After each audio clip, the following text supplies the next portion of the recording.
있다 없다? 없다. 누가 집을 사겠어요? 말도 안 되는 거죠. 이 정도면은 그래도 좀 할만하죠. 전세가도 또다시 떨어질 수 있어요. 충격에 대비해야 된다. 잘못된 이런 믿음이 너무 많아. 너무 황당한 얘기입니다. 부동산 공부 다시 하세요.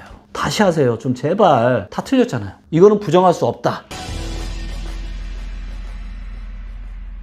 2024년 아파트 값은 내려갈 가능성이 상당히 높죠. 그리고 완만한 하락보다는 이제 급락이 나타날 가능성이 상당히 높고요. 데이터로 봤을 때는 빠르면 내년 한 1, 2월 달, 늦어도 내년 한 6, 7월 달부터는 상당한 급락이 나타날 가능성이 아주 높아 보입니다. 여러 가지 것들이 있는데요. 일단 보시면 저희 리치고 AI로 만든 시세인데, 자 이제 보시는 것처럼 전부 다 지금 다 왼쪽으로 돌고 있죠. 가장 많이 올랐던 데가 이제 세종이랑 서울인데, 여기도 이제 왼쪽, 즉 매매가가 이제 꺾이고 있고요. 서울도 꺾이고 있고 경기도도 꺾이고 있고 전국도 꺾이고 있고, 이미 11월 달 이 실거래가나 이런 것들을 반영한 이 AI 시세는 이미 하락으로 돌아서고 있다. 그 다음에 요게 이제 주택 구입 부담 지수라고 해서 내가 대출을 껴서 집을 살 때 내가 얼마를 갚아야 되는지, 이게 부담스러운지 부담스럽지 않은지를 데이터로 보여주는 겁니다. 여기에 이제 보시면 코로나 때 387까지 갔는데요. 이 이야기는 무슨 얘기냐면, 그냥 쉽게 비유를 드리면 서울에 내가 대출 받아서 집 한 채 사려면 한 달에 387만 원을 갚아야 되는 겁니다. 말도 안 되는 거죠. 이거는 정말 말도 안 되는 거고요. 근데 얘가 지금 얼마냐면 335 정도 하는데, 지난 한 20년 가까운 역사적인 평균이 얼마냐면 250이에요. 그러니까 한 달에 한 250만 원 정도 내가 원리금 갚아가면서 서울에 집 산다? 이 정도면은 그래도 좀 할만하죠. 근데 지금은 너무 높아요. 근데 얘가 저점의 시기는 얼마까지 갔냐? 170이 안 됐습니다. 163밖에 안 됐어요. 누구나 다 집을 살 때 맨 처음 고민하는 게 뭐예요? 내가 한 달에 500만 원 버는데 내가 여기에서 주택 원리금 내가 얼마나 낼 수 있을지, 이거를 제일 먼저 고민하잖아요. 근데 이게 300만 원이 넘어. 낼 수 있어요? 못 내. 주택 구입 부담 지수도 역사적으로 봐서 사이클을 그리고 얘도 떨어질 텐데, 얘가 떨어지려면 세 가지가 필요합니다. 셋 중에 하나만 떨어져도 괜찮아요. 첫째, 사람들의 소득이 올라가면 됩니다. 내가 500만 원 벌다가 300만 원 내는 건 부담스럽지만 600만 원 벌어요. 그럼 300만 원 내는 건 좀 덜 부담스럽잖아요. 근데 사람들의 소득이 지금 어때요? 너무 심각하죠. 지금 17년 만에 사람들 호주머니가 완전 텅텅 비어 있습니다. 그래서 사람들의 실질 소득이 늘어서 내 호주머니 사정이 좋아져서 집을 사는 게 부담이 없어질 가능성은 거의 없다. 한 가지 가능성 물 건너 갔고요. 자, 두 번째 가능성, 바로 주택담보대출 금리가 떨어지면 됩니다. 금리가 떨어지면은 지금 뭐 한 5% 이자라고 치고, 만약에 얘가 3%로 떨어진다, 그럼 내가 한 달에 300만 원 내던 게 한 200만 원대로 줄어들 수 있겠죠. 그럼 부담이 줄어드니까 아마 집을 더 살 수가 있을 거예요. 하지만 많은 분들이 아시다시피 지금 어떻게 되고 있죠? 금리가 떨어질 기미가 없죠. 그리고 물가와 금리가 같이 가는데, 아니 물가가 좀 떨어져야 금리도 떨어질 텐데 물가가 지금 떨어질 기미가 없다라는 겁니다. 그렇기 때문에 당분간은 대출 금리가 떨어져서 주택 구입 부담 지수가 떨어질 가능성은 거의 없다. 자, 그러면 하나밖에 없죠. 뭐밖에 없어요?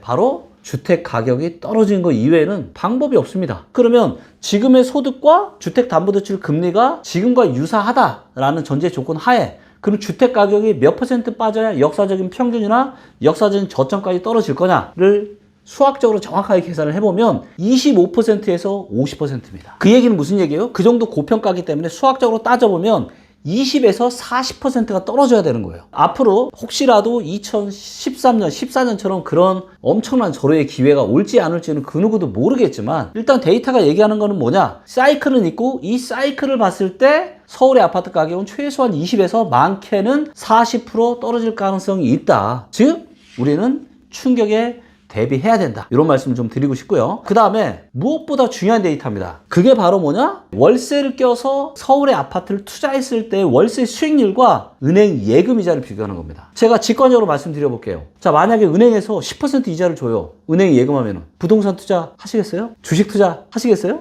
아마 아무도 안 하실 겁니다. 그 얘기는 무슨 얘기예요? 모든 투자에는 기준이 있다는 겁니다. 제가 생각하는 투자의 기준은 뭐냐? 바로 은행의 예금 금리예요. 10%면 주식 안 하고 부동산 안 하신다고 하셨죠? 저도 그래요. 누가 하겠어요? 그만큼 예금이자가 가지는 권력은 절대 권력이다. 왜? 원금 손실 리스크가 하나도 없잖아요. 그리고 은행에다 예금하는데 취득세 내고 은행 예금 보유세 내고 하나요? 아니잖아요. 취득에 따른 비용도 하나도 없죠. 원금 보장 확실하게 되죠? 근데 이자를 지금은 은행에서 4% 가까이 해줍니다. 이자를 많이 줘요. 근데 월세 지금 수익률이 얼마인지 아세요? 1.8%입니다. 그 이야기는 무슨 얘기예요? 서울의 아파트를 월세 껴서 샀을 때 1년에 수익률이 1.8%라고요. 여기에 취득세 전혀 안 들어갔고요. 부동산 복비, 공인중개 수수료 안 들어갔고요. 보유세 안 들어갔습니다. 그런데도 1.8%예요. 지금 은행 이자 얼마예요? 평균 3.8%입니다. 지금은 재테크, 부동산 시장의 패러다임이 완전히 지금 바뀌었습니다. 요 빨간색 선이 요 회색선은 은행 예금 금리고요. 빨간색 선은 월세 수익, 서울의 아파트를 월세 껴서 샀을 때 월세 수익률인데 빨간색 선이 은행 예금이자 항상 높았습니다. 그 이야기는 무슨 얘기예요? 은행에다가 내가 예금하는 것보다는 아파트를 내가 월세라도 끼워서 사는 게 훨씬 더 어떻게 보면 수익률 측면에서도 좋았다. 가격 상승 빼고도. 그런 시절이 언제까지 지속됐어요? 2021년 10월 달까지 지속이 됐습니다. 즉 이때까지는 그래도 먹을 게 있었다. 자, 근데 이 이후로 어떻게 되고 있어요? 회색인 은행 예금이자가 서울의 월세 수익률보다 월등히 높죠. 그러면서 요 차이가 요 막대 그래프거든요. 요 막대 그래프가 이렇게 빨간색이라는 건 뭐예요? 은행 이자가 더 낮다라는 겁니다. 그러니 누가 집을 사겠어요? 수익이라도 기대를 좀 할 게 있어야 되는데 수익도 기대할 수 없죠. 그 다음에 엄청나게 거품이 심하죠. 그래서 20에서 40% 떨어질 가능성도 있죠. 그 다음에 금리는 높아서 사람들 호주머니 사정도 안 좋고 은행 이자에 맡기면 이자 많이 주고 그렇기 때문에 가장 강한 사람이 살아남는 게 아니에요. 시대의 변화에 가장 잘 적응하는 사람들이 가장 잘 살아남고 끝까지 번영하고 잘 돼요. 저도 이제 주식이나 부동산 쪽으로 정말 오랜 기간 연구하고 공부해봤지만 내가 잘나서 잘하는 게 아니에요. 시대의 흐름을 잘 읽을 필요가 있는데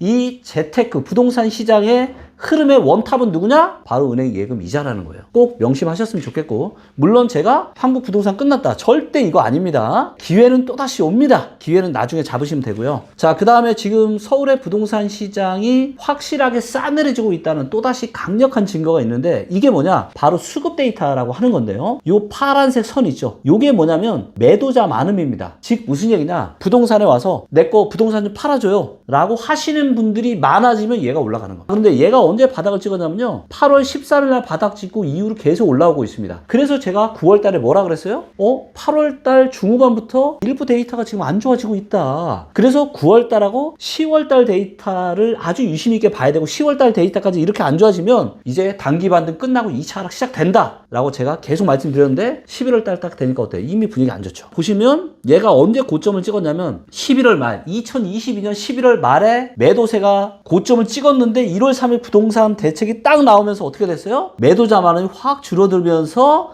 매수자는 늘어나면서 부동산 시장이 반등이 나왔는데 이제는 어때요? 매도자 많으면 많아지고 요 빨간색 선 파란색이 매도자 많음이에요. 계속 많아지고 있죠? 요 빨간색 요 밑에 있는 거 얘가 매수자 많음인데 매수자 많음도 8월 13일 날 고점 찍고 내려오고 있죠. 그리고 거의 바닥까지 왔어요. 매수자 많음이 거의 0까지 왔다고요. 즉 무슨 얘기예요? 부동산에 나 집 보러 왔어요. 지금 물건 있어요? 아파트 사러 왔어요. 이런 사람이 있다 없다? 없다. 근데 팔려고 하는 사람은 계속 늘어난다. 자, 이런 일이 언제 일어났는지 아세요? 제가 2021년 10월 달에 제가 10년에 한 번 올까 말까 매도 기회라고 얘기했을 때 파란색 매도자 많은 늘고 매수자 많은 확 줄어들죠. 그리고 나서 몇 개월 있다가 급락이 왔잖아요. 지금도 보시면 딱 패턴이 유사합니다. 그래서 지금은 정책적인 효과가 끝나고 다시 시장이 싸늘하게 지금 얼어붙고 있다는 게 명확하게 지금 데이터로 보이고 있고요. 자, 여기에 또 하나 주목해야 되는 게 뭐냐면 제가 전세 시장은 좀 괜찮을 거라고 봤습니다. 왜냐면 전세 매물이 많이 줄어들고 소화가 됐고 전세 거래량도 활발했기 때문에. 자, 그런데 최근을 보시게 되면 전세 수급이 조금 올라왔다가 다시 좀 주춤하고 있어요. 그래서 아직까지는 약세까지는 아니지만 만에 하나 혹시라도 이 전세 수급이 지금 117.9인데 얘가 만약에 100m로 떨어지잖아요. 한 두세 달 후에. 그러면 전세가도 또다시 떨어질 수 있어요. 그래서 이 전세 수급 데이터도 굉장히 유심히 좀 볼 필요가 있습니다. 24년에는 서울은 정말 작게는 10에서 20, 많게는 30에서 40% 떨어질 수 있습니다. 2024년에. 이게 이제 여러 가지 가능성들이 있는데요. 만약에 이제 제가 확률적으로 저는 하락이 올 가능성은 거의 다라고 보고 있고요. 근데 이 하락이 급락이 올 건지 완만한 하락이 올 건지는 아직은 정확하지는 않습니다. 하지만 확률적으로는 급락이 올 가능성에 저는 좀 더 무게를 좀 두고 있고 급락이 오게 된다라면은 여기에는 또다시 정부의 강력한 정책이 나올 거예요. 자, 이거는 우리가 비율을 봐야 되는 되는데 97년 11월 달에 IMF가 터졌죠. 근데 부동산 시장의 바닥이 1년 정도 후에 왔습니다. 자, 그러면 지금부터 이제 단기 반등이 끝나고 이제 하락이 좀 오는데 급격한 하락은 당장은 아니에요. 급격한 하락은 빠르면 내년 상반기, 늦으면 내년 하반기가 될 텐데 그렇게 생각하면 내년 상반기에 급락이 온다라면은 1년 정도 후인 25년 상반기가 되는 거고 내년 하반기에 급락이 나타난다라면 1년 정도 후인 25년 하반기가 되겠죠. 그래서 정말 빠르면은 24년 연말이나 아니면 25년 어느 즈음 정도가 단기 급락이 온다라면 그때가 바닥일 가능성이 높고요. 하지만 그렇지 않을 수도 있잖아요. 완만한 하락이 올 수도 있잖아요. 완만한 하락이 오게 되면 서울은 언제 바닥을 칠 거냐? 아무리 빨라도 26년 아니면 27년 정도가 바닥이 될 겁니다. 지금 서울의 입주 물량이 작다. 입주 물량이 작아서 아파트 가격이 또다시 올라갈 수밖에 없다. 이렇게 이야기를 하시는 분들이 계신데 자, 모든 걸 데이터로 이야기하는 저한테는 너무 황당한 얘기입니다. 입주 물량 작다고 아파트 가격 올라간다고 얘기하는 건 뭐랑 똑같냐? 얼굴 잘생겼다고 성공하려는 거랑 똑같습니다. 아니, 얼굴 잘생기면 성공할 수 있나요? 그럴듯하지만 성공 못할 수 있습니다. 그러니까 사람도 성격도 봐야 되고 능력도 봐야 되고 인성도 봐야 되고 여러 가지 봐야 되듯이 부동산도 여러 가지를 봐야 됩니다. 그래서 이게 입주 물량과 관련된 데이터는 중요하니까 제가 좀 더 심도 있게 말씀을 드릴게요. 자, 일단 서울의 입주 물량만 놓고 봤을 때는 24년에 입주 물량이 정말로 작은 거는 팩트다. 이거는 부정할 수 없다. 근데 25년은 어때요? 또다시 늘어납니다. 25년은 3만 채 이상 돼요. 그 다음에 26년도 지금 대기하고 있는 게 2만 채 가까이 됩니다. 그렇게 작지 않아요. 그런데 제가